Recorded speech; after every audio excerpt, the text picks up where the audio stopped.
في تلك القرية المكونة من بيوت طينية والتي تسمى أبو جرادة الواقعة شرق مدينة درباسية، ولد عبد الله حاج محمد كولو والدته فاطمة في العام 1952. كانت لديه شقيقتان تكبرانه سنا ولم يكن له أشقاء. درس المرحلة الابتدائية ولم يكمل دراسته بعدها، بل أصبح يهتم بزراعة أرضه وتزوج باكرا كونه كان وحيدا، ولديه من الأولاد 10 أولاد. في السبعينيات انتقل إلى مدينة حسكة واشترى محلا للمواد الغذائية، لكنه لم يلبث هناك سوى 3 سنوات تقريبا وعاد إلى قريته. انتسب لصفوف الحركة الوطنية الكردية في ريعان شبابه، ولأجل معرفة المزيد عن انتسابه للحركة الكردية وعلاقته بأهل القرية توجهت للسيد عبد القادر عمر صديق طفولته فقال: والله رحمتي عبد الله ام وقت بيب زاروتي ما شعبي خذكر ام دناف هفدبون ام وان خدي ام كريبي هبون كريباني بريجي وان هاجي عادتي ما كرداد دبو محرمات دبو مالك يعني ما شعبي خذكر ام ناف هفدبون ام هفربون ام هفر مزنبون ام خورتي ما قيزي ما زاروتي ما ام تفد الناف هفد خوه برا وخوه برا ام زنبون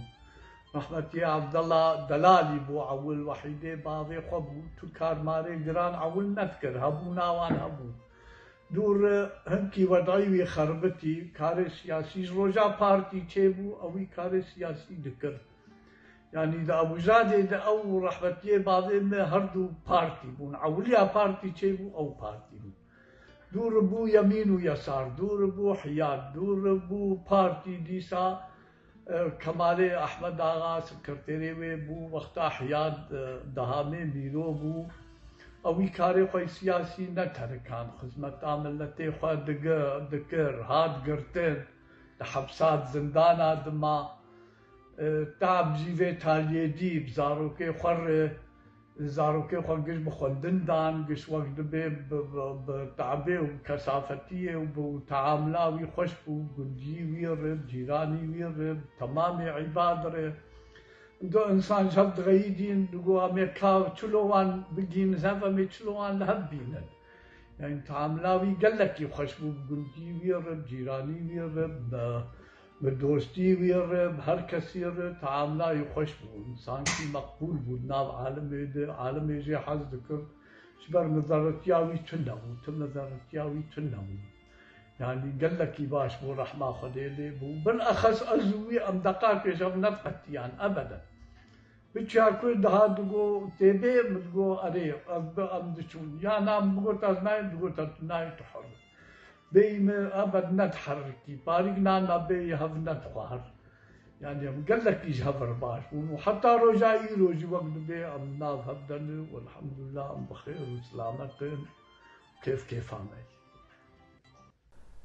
تم اعتقاله من قبل الأمن السياسي السوري في الأول من الشهر 11 من العام 1995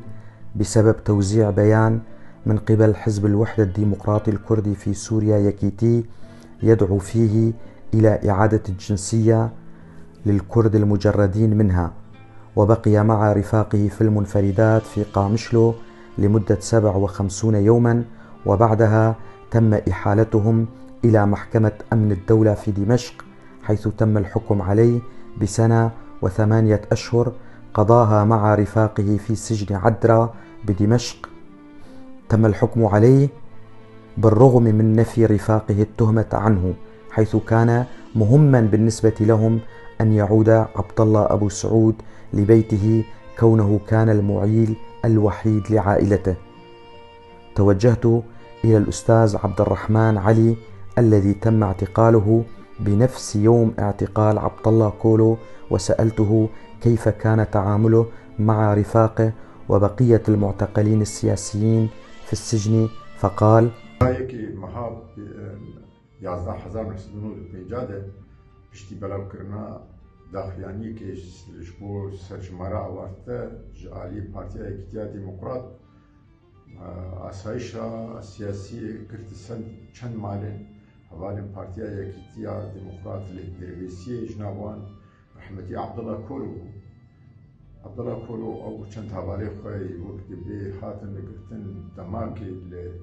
لفرعی سیاسی القامش لیمان و پشتیوه او راکرن شامی عبدالله کولو وقت حوالک دما خامشلو يعني تم ولو يعني حسابات ذكرن انه مثلا قرتني وبردواميا قرتنا الفرع هنكي ولو قلقه بيرحمو بشتي راكرنا شامي عبد الله كولو اراداوي مورالي من الدربو وهفالجي بير مورالي وان انسانك بعمر عمري بابي حوالي قد هاتن جبوبي كي حوالي وار اوج معنوياتي وان بلند بون عبد الله كورو تم حوالا دي نرين وك شونا بابي وان دي وي زنداني دي حوالا تقدير رئيس كرتن دي كرتن جبر كسكي بعمر مالك بدو ما جبوبي كي تم حوالا يعني هر شيء دي رئيس قرتن جيره نتني حوالا رئيس قرتن دي قرتن كسن حبسي دي دليتن كسكي ببي امريهاني وب إيرو برد بحوري كيل هاتي قرتن وانجي اللي رئيس لي قرتن جبر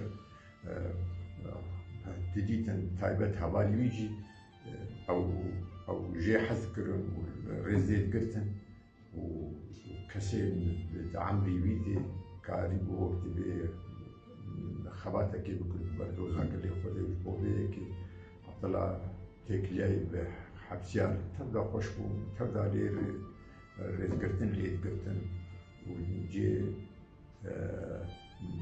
باكي شي وناب كسين حبسية. خرج من السجن وعانى كثيرا من تبعاته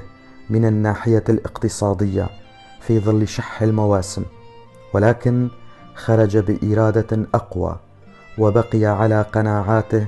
ولم يترك رفاقه وحزبه